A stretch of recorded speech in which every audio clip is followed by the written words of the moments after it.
Hey, how you doing? Justin here. Welcome back to the Rhythm Maestro. You know that Miles Davis said that in music, silence is more important than sound. And definitely the silence is as powerful as the notes themselves. Well, this lesson is all about writing down that silence. Learning to write down rests is probably going to be most useful when you're adding a rhythm to a lead solo or a melody line, but they do occur in rhythm patterns as well. And I think it's just really good for your overall understanding of rhythm if you can learn how to read and write rests.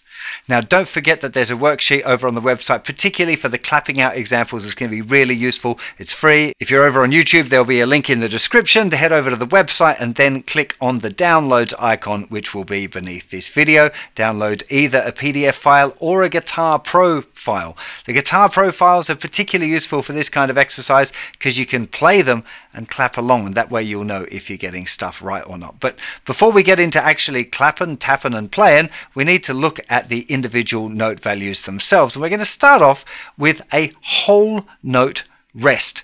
This lasts for a whole bar of 4/4 or 4 beats. It looks like a colored in rectangle that sits underneath the second from the top line in traditional notation. If you're looking at just regular single line like rhythm notation, you would place it underneath the line. My college teacher, Alan Cato, said to remember it that the box is holding on to the line. The whole note rest is holding on to the line. Otherwise it would fall off. Okay, so that's how you can remember the difference between a whole note rest and a half note rest, which looks a little bit similar. We're going to be talking about that in just a sec. Next up is a half note rest. Now this is worth 2 beats, which is half a bar of 4/4. It visually looks very similar to the whole note rest. Okay, the whole note rest was underneath the line. The half note rest sits on top of the line. Okay, I always think it looks a little bit like a squashed top hat. It's the same size rectangle as we had for the whole note rest, but on top of the line.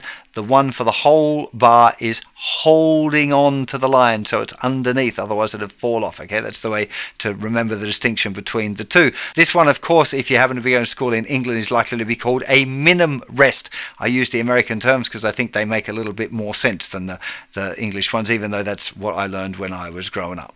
Next up, we're looking at a quarter note rest. Obviously, a quarter of a bar of 4/4, it's worth 1 beat.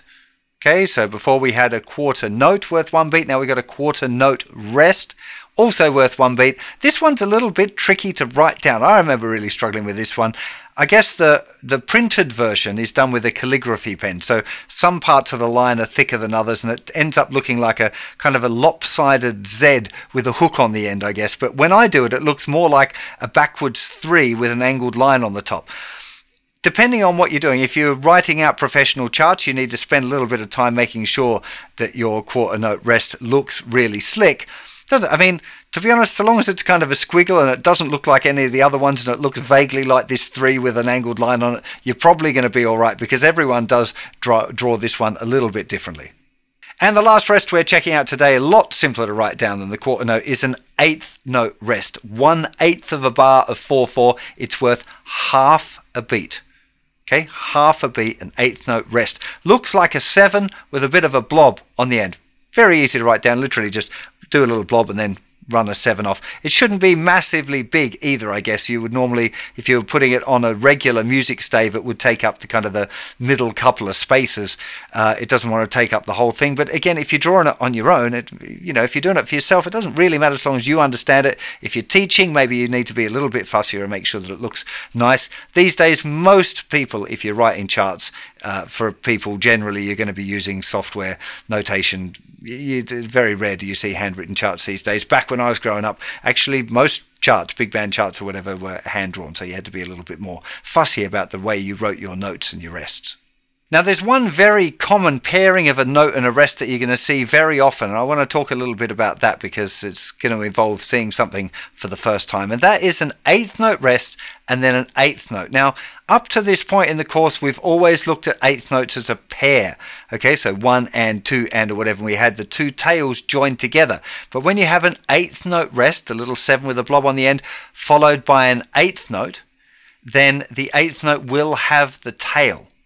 Okay, really great way of looking at that one is a whole bar where you have an eighth note rest, then an eighth note, rest, eighth note, etc. for a whole bar. So 1 and 2 and 3 and 4, and you're going to have a rest on every beat and then the and in between. Very much like you'd have in a kind of a reggae groove, I guess. Say it like 1, 2 and 3 and 4. Rest, wait, rest, rest, rest. 1, 2 and 3 and 4. Okay, really, really common pairing, not just in this kind of rhythm kind of grooves like that, but also if you're writing out like bebop lines, they're very often 1 ba da do do boo do ba ba da dee doo da ba ba ba da. So you have a rest on the beat followed by a little line. A very, very common kind of rhythmic grouping that you want to get used to. And because you won't have seen the eighth note with the tail before, you want to remember that the eighth note with the tail, or if there's a pair with the tails joined together, they're worth exactly the same. Usually, when you've got the tails joined together, the first one of those will be falling on a beat. Okay, and if it's got a tail, it's probably falling on an off beat. So that's just, it's helpful to realize that there's consistency there when you're writing and reading, because it makes it easier to read. Something I'm hoping you'll get familiar with as you go through and do the exercises. This next little trick I'm going to teach you, called whispering the beat, is a big deal. I can't remember who explained it to me, but it was an absolute game changer, particularly now we've got rests involved, or when you've got lots of rests. It's really helpful to always whisper the beat, even if it's not played.